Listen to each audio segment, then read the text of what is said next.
So Palantir just broke the stock market, and yes, you heard me, absolutely insane. Right now the price is over $100 in after market hours, up 22%. That is absolutely insane. They just had their earnings in the aftermarket today, and wow, tomorrow could be, even more gains, but they just had another double beat on revenue and EPS. They broke analyst expectations, and they just shattered so many more expectations throughout their business model, and we're going to go through it all today. We're going to look at their earnings presentation. We're going to look at the shareholder letter from Mr. Karp himself. I'm also very excited to show you there was many analysts who were very bearish on Palantir before today. I'm going to show you many pictures that I've rounded up from the past couple months of people, analyst price targets of like $60, $50 saying, oh, that's already priced in. And yeah, it's so funny to see. All right, I'm not going to waste your time. You don't have to like, subscribe, do any of that. You're already watching the video, so you're already here. And let's just go right into it. So as you can see here, I have Palantir pulled up on Yahoo Finance. And we're just going to break down their revenue real quick, because that was the main point that really stuck out to me today. So let's go to their investor relations. I show you guys always go to their investor relations, Palantir IR, and you can see fourth quarter, just in this quarter, they're doing 827 million in revenue. Sorry. So that is amazing just in the quarter. And then for the full year over year, 2.8 million. And just let me put that into perspective really quick. So let's go here really quick. So this right here, this is quarter 3, right? Quarter 3 of 2024. And this is quarter 2. So let's check from quarter 2 to quarter 3. How much is that? I'm going to do the math right in front of you, and I'm going to teach you. So first, you want to do 725, right? The new one minus, so quarter 3 minus quarter 2, 678.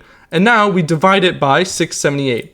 And then you move the decimal 2 places and you get 6.9%. So from quarter 3 to quarter 4, 6.9% revenue gain. Not bad whatsoever, right? But now let's check from quarter 3 to quarter 4. So remember 827, right? So, and then we remember we had beforehand. So quarter 3, 725, but now we have 827. So we do 827 minus 725, I'm pretty sure that's right, equals divided by the original 725, 14.06% gain. That is absolutely amazing. And yeah, so if you want to check year over year, so we know quarter 3, quarter 2, right? Quarter 1, and now this is the fourth quarter from last year, right? So 608 billion. I mean million. Why am I saying billion, right? So you're going to want to do how much was it? 827. So 827 million. 827 million minus 608 divided by 608. That's a 36% gain revenue year over year. That is absolutely just phenomenal, right? For a stock, right? People when they're looking for stocks, they want to see, oh, is their revenue at least, going up 10% year over year? This is 36%. And we're talking about a smaller company like Palantir, right? And yeah, so as well, you could see their EPS in quarter 3, it was 10. They beat, in quarter 3. And then quarter 4 right now, there was 11 cent estimate, and we got 14 cents. So, wow, we beat earnings. We beat earnings per share, and we beat revenue both times. So that's all right. So enough of that. I'm going to show you guys now the earnings presentation that they just showed in the aftermarket. So there's a few slides that I want to go over, and some that I want to bring to your attention, right? So first of all, yeah, this is their revenue growth, but this is US revenue growth. So don't get that confused with their total revenue growth. But in the US, up 52%. That's amazing. So yeah, it makes up 558 million of their total revenue. And then the US commercial revenue growth has actually gone up significantly as well. So this is their commercial revenue, not their net revenue anyways. So yeah, that makes up 214 million. And their US government revenue growth. So, obviously, I'm sure you guys know that Palantir works with the government. to make our own US government more efficient. And that has gone up, their revenue with our own government has gone up 45%. That is crazy. That's amazing. From 237 million to 343 million. Wow. That maybe our tax dollars are going to Palantir. Anyways, so yeah, commercial revenue growth, government, right? Yeah, it's just re-showing, I guess the difference between US government and government is just, I guess there's other governments that are using Palantir. So yeah, anyways, here is the total revenue growth that I was showing you earlier, up 36%. That right there is just absolutely beautiful, right? Absolutely beautiful. Yeah, so this is not too important. It's just showing the same thing. And yeah, so look, their commercial customer count too has grown up 73%. Their customer count is absolutely skyrocketed. Just like how we looked at SoFi, their member account just went up significantly. Same with Palantir as well. Yeah, so their entire customer count, that was just their commercial, right? So you have to split Palantir into their commercial and like their government and and just in total. So they have different parts to them. Yeah, so their customer count total 43% year over year. That is absolutely amazing. And yeah, so they also showed 129 deals in quarter four. So wow, and 129 deals, that might seem like, oh, it's not that much. Sorry, let me move my camera. It might not seem like it's that much, but when you're a company like Palantir, these deals are big, right? These are big deals. So of at least $1 million, right? And 58 of those were at least 5 million, and 32 of them were at least 10 million just in one deal. So wow, absolutely beautiful. And yeah, 5.2. I love this because sorry, my camera's in the way. The 5.2 billion in cash equivalents. And no debt. These guys are in no debt whatsoever. They just want to show that they are profitable. They're a profitable business now.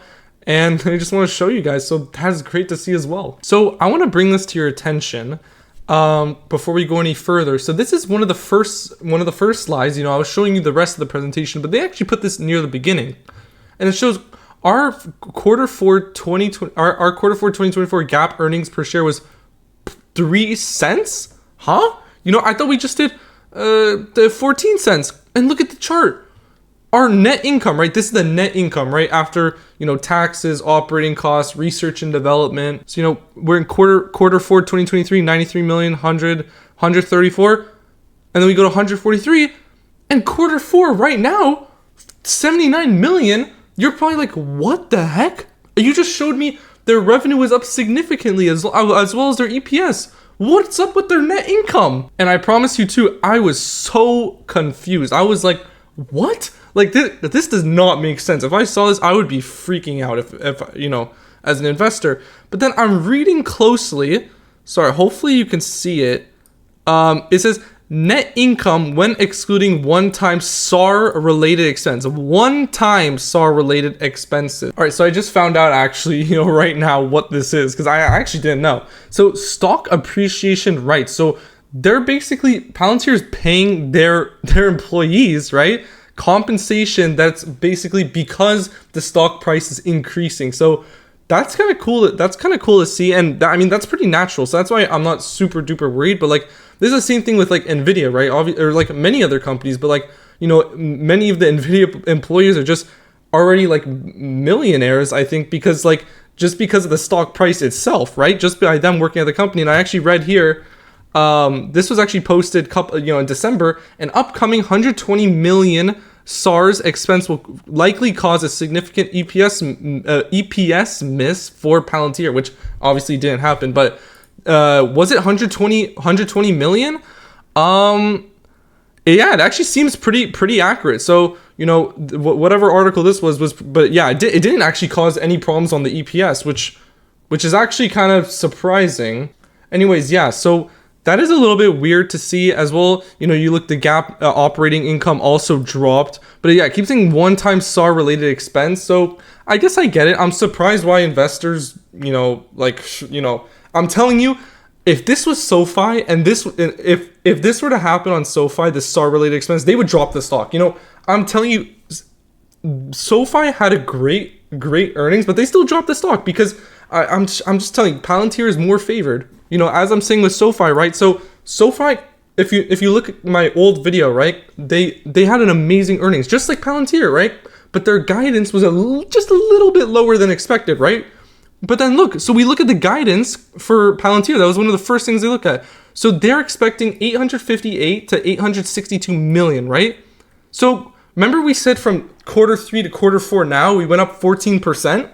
Why don't we see how much would that be, right? So even in their bull case, apparently, 862, right, minus 827, which is how much now, and then divided by, you know, the original 827, right? That's a 4.2% gain. Like what? Like we're going from 14% to 4.2%. So, you know, if a company has a low guidance, it's Palantir, right? Like, I'm sorry, that has to be a little bit lower than expected, you know. Just like SoFi. But it's also probably for good reasons, right? Like, I'm not saying that's bad. I'm saying it's probably for good reason. But look, you know, it just shows you that people favor Palantir more than they do SoFi. All right, so now I want to show you, I'm going to walk through you guys the shareholder letter from Alex Karp himself. I actually haven't read the full thing, so I'm actually going to be reading a lot of it now. But yeah, so look, he always says this in he always says we are still in the earliest stages. You know, this is also a common theme with like Meta, right? Where they're saying we're in the beginning. We're still in the beginning of the first act, like, ooh, of a revolution that will play out over the years and decades. So, you know, I always say Alex Karp's a very, very confident, very convicted guy. Like he always is like confident about everything he's doing, right?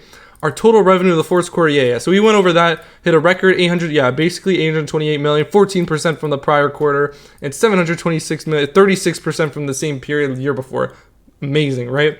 This is not an incremental advance or marginal acceleration of our business. This is a new phase. So I think, you know, it's great to hear that. And the momentum we're seeing across both sectors, both commercials, is unlike anything that has come before. And that is true. For a company like Palantir, this is unseen. Realistically, this is unseen. And I think Palantir is a great moat. Like, think about it. There's not really a company that's doing exactly what they're doing right now. They really have something special. The business we have now developed is in its own internal momentum and strength and its own interior life and forms of untamed organic growth. Okay, what are these words? Basically, I think what he's saying is that, like, we're profitable now and we're doing well. So that's basically what he's saying. Yeah, software juggernaut has indeed emerged. Oh, okay.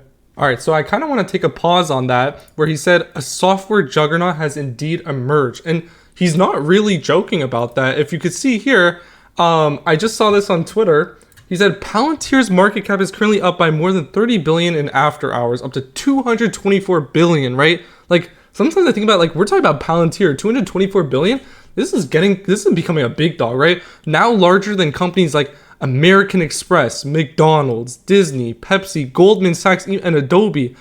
Palantir is really becoming it's slowly creeping up to these companies like Nvidia and you know, all these other companies. So seriously, just, you know, if you don't have Palantir on your radar, really keep it, like, start putting it in the back of your mind, because this is a company that's just going to keep taking market share, and it's going to be doing it in the most efficient way possible. All right, moreover, he's kind of in part 2, he's kind of just like talking about his products. It's the lethal combinations that we have been seeking. That he's kind of just talking about, you know, his products, how it's good, and I love that, right?